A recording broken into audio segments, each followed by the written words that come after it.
Welcome in, everyone.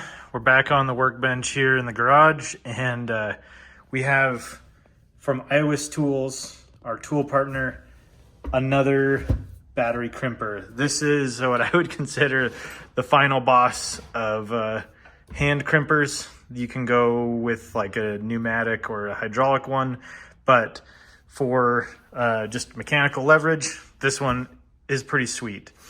So let's just start out real quick, and it comes with a bunch of different dies. So it's different to the other model that I showed previously where you have all of the dies on one set of teeth. This, you have different dies, and they are measured in millimeters squared. So this would be like 35 millimeters squared, 10 millimeters squared. So this goes from, I think, around 10 gauge down to 2/0. So you got some significantly bigger ones in here, 50 millimeters squared. I think it goes all the way to 70 millimeters squared. You can see those dies, and they're really easy to pop out.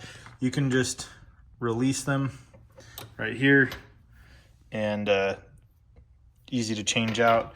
Just drop them back up in here like this. So you just push the pin in, drop this down, and it locks in here. You can adjust those tensions, but just out of the box, the tension was just what it needed to be. So holds it in nice and firm, and yeah, no dramas there. So yeah, they give it a little organizer so you can put the dies in there. Today we're gonna be doing 4/0 motorsport battery cable. We're going to be making some new grounds for the Toyota Land Cruiser. So, well, ground and power. So we've got these old, like, basically speaker cable style that is kind of toast, and this battery one, we're going to measure them out and then connect them up. We've got one of these mill style battery connector terminal posts. They use a 3/8 piece of hardware on the end, so we have our crimp for that. And then on the other end of this one, we actually have an M6 that goes into the frame on this old Toyota. And yeah, we're gonna go show you how to do this.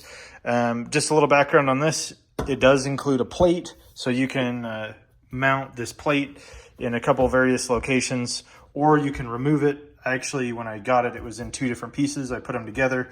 You can remove this and then just mount this if you have a really sturdy area. I'm thinking for this particular one, I'll probably wall mount it on concrete. And so I'll just remove the base plate and mount it up on something really sturdy there. So yeah, this thing is a beast, and I'm excited to use it. So let's jump into it real quick. I'm gonna cut up the right length to make this ground here, and then we'll show you how the crimp operation is done with the new Iwiss 70 DT. Okay, we grabbed our other little chopper here, and this guy cuts these so easily. I don't actually have another pair of cutters that cuts as smooth as these. So there you go. Another awesome one right here. Thanks, Iwiss Tools. Okay, so I'll show you how we do the rest of this. So we've got a little bit of Raychem SCL. This is adhesive lined heat shrink that is a stiff heat shrink. And so what I want to do is just kind of get an idea of, once this guy is on and we crimp it up, how much SCL we're going to need. Probably like around an inch, maybe a little bit longer, 1.25 inches. This doesn't have to be perfect. It's just there to environmentally seal the crimp. And so I just want it to be as good as possible. So we're just gonna pre-cut a couple of those guys. And this one got a little bit crooked on me. There we go. And yeah, this should be good to go. Perfect. All right, So next thing we're gonna do, we can actually cut this back a little bit with those, but I prefer to do this with a knife. So just like this, we're gonna lay out the amount. Let's get a little zoom in on here. Gonna lay out like roughly how much I want to cut and just kind of rock it back and forth. This has a couple different layers, so it's kind of thick to get through. You have to kind of work it back and forth a little bit. And yeah, this is beefy stuff. All right, cool. So yeah, we got it there, stripped back. And what I like to do is just make sure that all the strands kind of fit in nicely. There's no loose strands anywhere else. And you want to leave a little bit of a gap. You don't want this butted right up, it'll cause strain. So just gonna go right about there. And we're gonna set up the crimper. So let me get the crimper in a good spot and we'll go for it. All right, we got the jaws here set up, and 4 gauge is kind of between these two from when I looked it up. So I'm actually gonna start on the center here. We're gonna start on the 25 centimeters square and see how it does. And then if it needs a little bit more to lock it down, we will go down a die size. But okay, so I'm just gonna bring it down. Feels like it's gripping right there. Give it a nice squeeze. Looks like it's squished out just a little bit. That's not too big of a deal. Just kind of push it down real quick. And let's try going back and getting the rest of it. There we go. And squish down just a little bit on that edge. Cool. All right, well, I don't think we'd get too much more. There we go.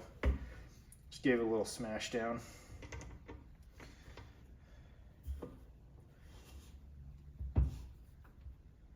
Okay, cool. Well, I can tell you right now, that guy is not going anywhere. It is very smashed down on there, squished out on the side just a little bit. That might have just been me not lining it up as much as I could, but I'm satisfied with that. So let's go ahead and we'll clean this up, put some SCL on it, and then we'll flip it around and do the other side. I just pulled a little bit of that flashing off. It is very much on there. It passes the tug test. So now all we're going to do is pull this SCL up a little bit so that it's good. Just going to turn it back and forth here.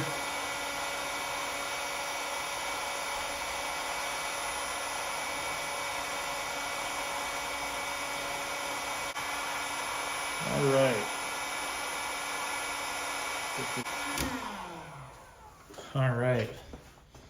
That right there is a proper cable, if I do say so myself.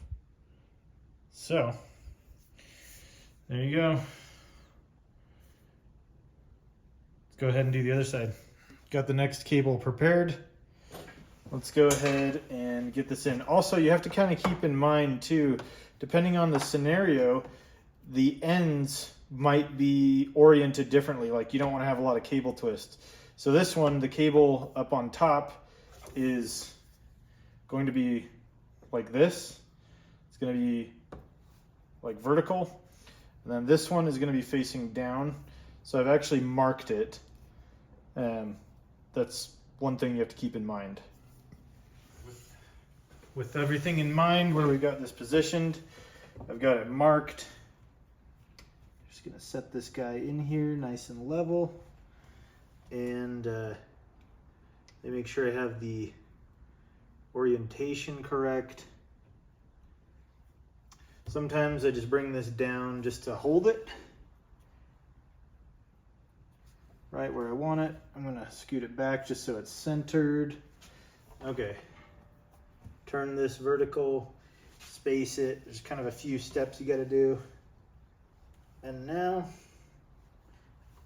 okay, there we go.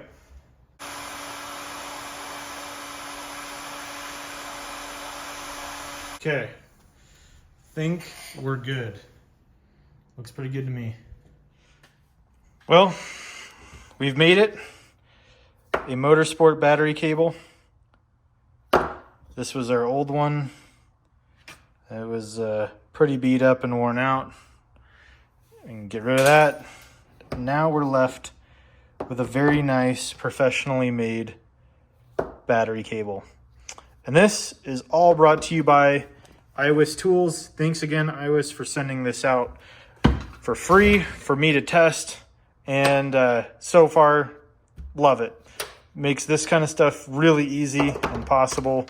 And if you're interested in this, you can use my code TR5, Turbine Research 5 is what it stands for, on Iwiss website to get 5% off. So this is the 70DT if you're interested. And there's all kinds of other good tools on there. So make sure you check them out. We appreciate Iwiss for supporting the channel and everyone else that watches. So enjoy and go make some cool electronics for your vehicle. Bye.